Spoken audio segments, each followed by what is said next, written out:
By the way mga kababayan, ngayon mga kababayan, lumabas na ang libro ni Atty. Vic Rodriguez. So naglalaman doon sa mga story sa buhay ng presidente at ang Lisa na si Lisa nakikialam sa gobyernong ito. Siya ang may nakikialam, siya ang masusunod.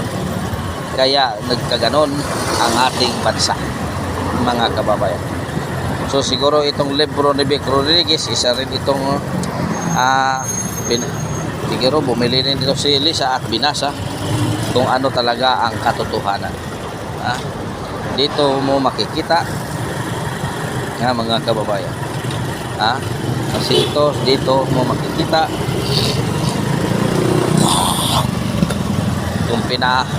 kung paano pinatakbo ang ating bansa ng dalawang tao. Dalawang presidente ang nagpatakbo, mga kababayan.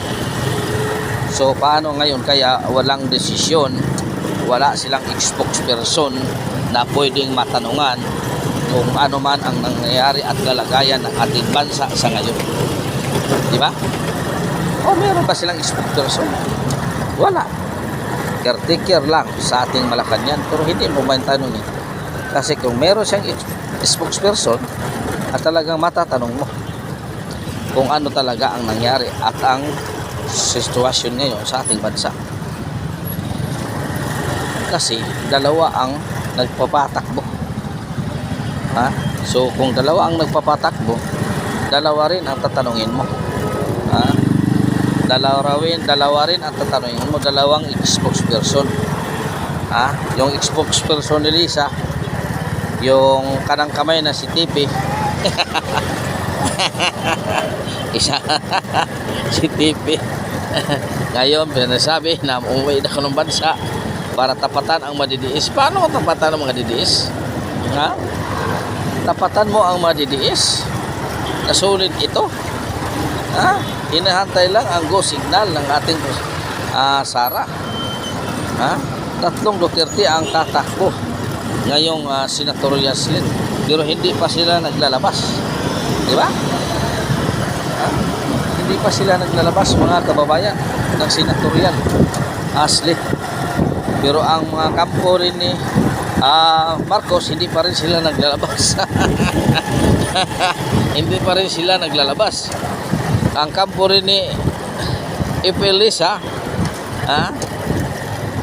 FL Marcos, hindi sila naglalabas. Kaya meron siyang senatorial slate itong si Lisa Marcos. Presidente din yan, di ba? Isa yang sa presidente sa ating bansa. Kung pinatakbo ni Bongbong Marcos ang ating bansa, si Lisa din mayroon siyang pinatakbo din, di ba? Kaya maglalabas balang araw, makikita natin kung sino ang line-up ni Lisa Marcos. So tatanungin natin kung sino ang spokesperson niya, si Tipi. Si Tipi, yung spokesperson ni Lisa. Babalik daw dito sa ating bansa upang tapatan ang mga vloggers ng mga Duterte. Tapatan mo ang mga vloggers ng Duterte, hindi ka makapapigil sa vloggers sa mga Duterte. Kasi voluntary ito, mga kabayan, tandaan nyo, voluntary ito. Wala itong bayad. Hindi katulad ninyo binayaran upang siraan ang mga Duterte. Pag wala na pera, saan kayo? Punta din kayo sa mga Duterte. Yun ang masamang katotohanan. Yun ang katotohanan, mga kababayan. Yun ang katotohanan, pag wala ng pera, siyempre pupunta yan sa mga Duterte. Saan ka pupunta? Kasi yung kasing-kasing la Duterte talaga. Yung kailangang puso't damdamin Duterte talaga. Dahil sa pera, ano ang pasabi? Pira-pira lang. Yung walang paninindigan, bahala na. Ginagamit ang salitang bahala na. Basta ako Duterte, pero kung ganito, gawin ko lang, pira-pira na lang, di ba? So antayan natin, mga kababayan, ang kampo ni Duterte balang araw maglalabas din na senatorial slate. Ha? Maglalabas din yan. Dayon ang kampo ni Bongbong Marcos maglalabas din yan ng senatorial slate. Ang kampo rin ni Lisa Marcos maglalabas din ng senatorial slate. Yan mga kababayan, ha.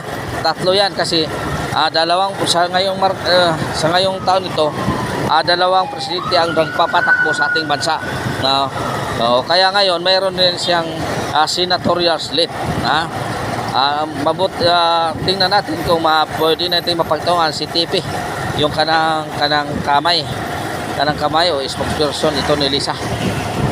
Sa Bongbong Marcos administration, wala tayong mapagtanungan. Wala naman siyang spokesperson. Wala naman siyang spokesperson. So by the way mga kababayan, so titingnan natin sa darating na panahon mga kababayan, ha. Aabangan natin mga kababayan. Aabangan natin yan. Ilagay din natin sa inodoro. Yung isa ilampaso, yung isa sa inodoro. Yung isa sa inodoro, yung isa ilampaso. Yung dito pa rin sa sa grupo ni Risa, pinagmalaki na si Bam Aquino as Chiljokno na nanggaling din sa inodoro. Nanggaling din sa inodoro mga kababayan. So binubuhay niya. So yun rin ang slate nila, line up nila mga kababayan sa senatorial slate. Chiljokno, Risa Hontiveros at si Bam Aquino na nanggaling din sa inodoro, si Bam Aquino o si Chiljokno. Ngayon pupulotin na niya kung kaya pa bang ilagay ito din sa inodoro. So by the way mga kababayan, maraming salamat sa inyo. Ito ay isang bagay lamang na pwede natin magkukunan ng papansin at katotohanan. So nandito po tayo sa Ayala, sa Barangay Luz, Cebu City. So maraming salamat sa inyong suporta. Sana hindi kayo magsawang manood sa aking channel mga kababayan. Sana maligaya kayo sa inyong pagpanood.